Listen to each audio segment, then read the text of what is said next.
They say it takes a village to raise a child.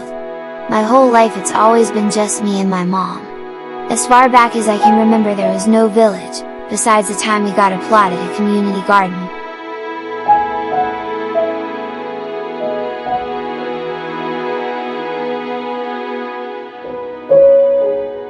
The gardens was a place of refuge from the urbanized development happening all around me in the city.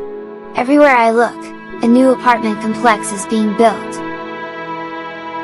One day the new development was happening to us at our gardens. We had to remove all our plants for the reconstruction project. The land and soil was once home to many species. I remember the joy of seeing bees pollinate our colorful flowers and how satisfying it felt to help create a tiny ecosystem.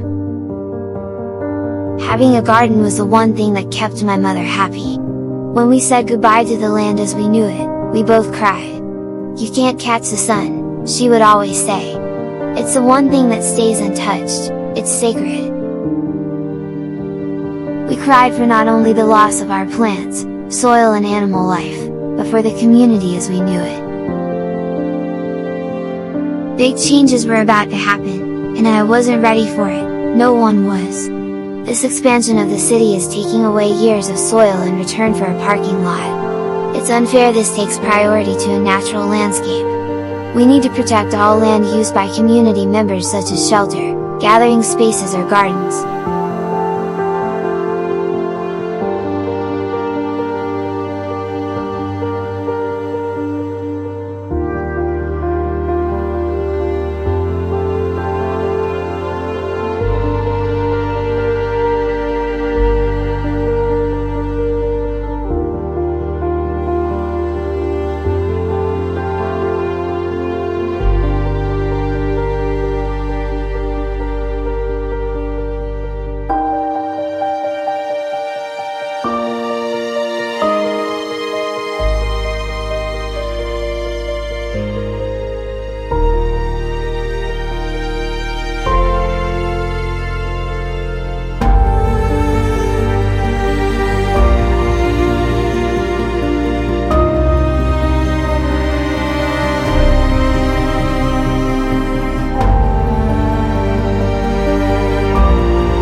Towards the north of the city there is a land where the people live at the bottom of a tree.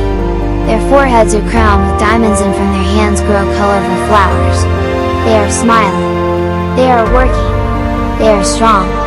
And their strength comes from the soil.